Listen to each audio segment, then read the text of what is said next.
You are standing on a cliff in East Africa. It's roughly 70,000 years ago.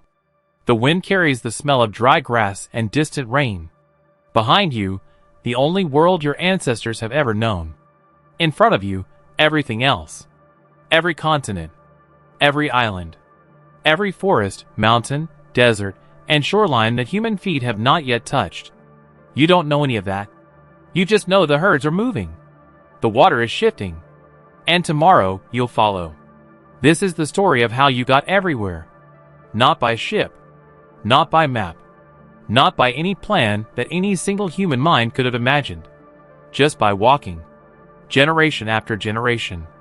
One valley at a time. One coastline at a time. Until somehow, impossibly, every habitable corner of the planet had a fire burning on it.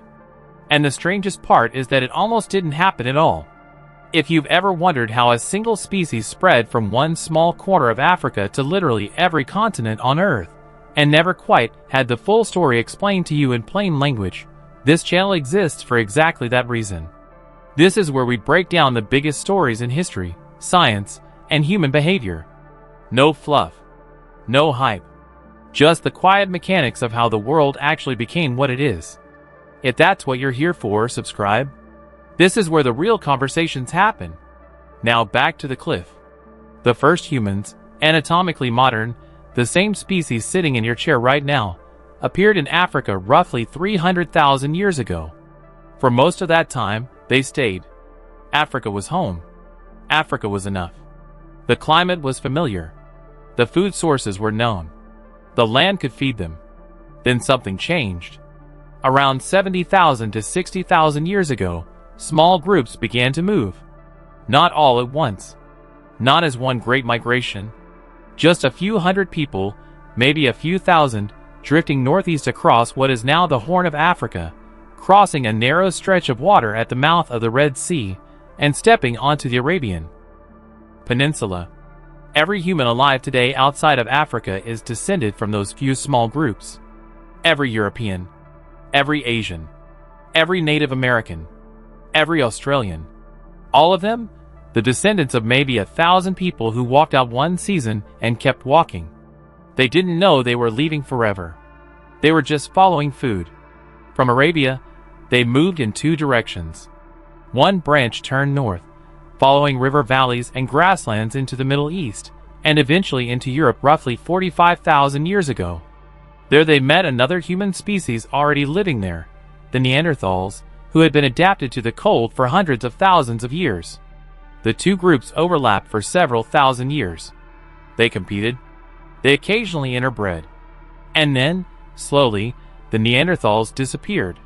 Today, if your ancestry is non-African, roughly 1 to 2% of your DNA is Neanderthal. You are still carrying them with you. The other branch turned east.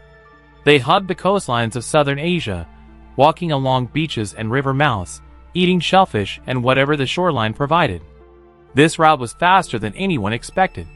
Within just a few thousand years of leaving Africa, humans had reached Southeast Asia, and by roughly 65,000 to 50,000 years ago, they had done something almost unbelievable. They had crossed open ocean to reach Australia. This is one of the great mysteries. There has never been a land bridge between Asia and Australia.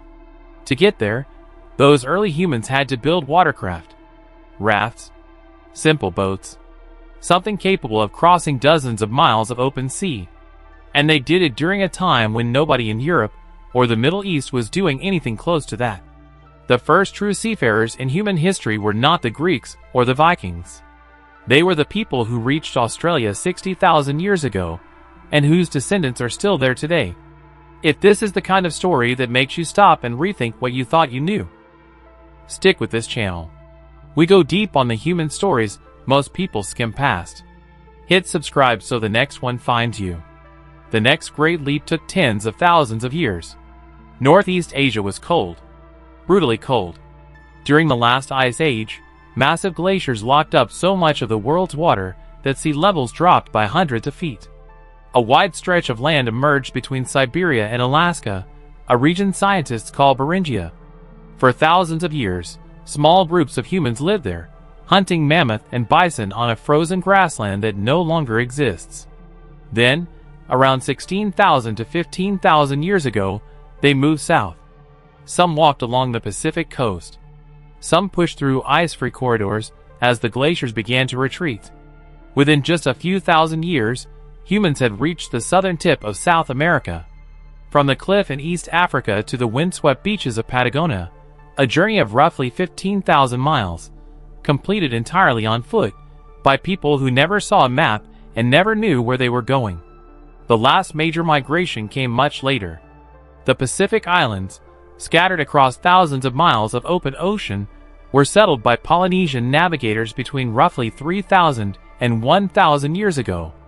Using the stars, ocean currents, bird flight patterns, and a deep memorized knowledge of wave behavior, they sailed in double-hull canoes to islands no one had ever seen, including Hawaii, Easter Island, and finally New Zealand around 1250 AD.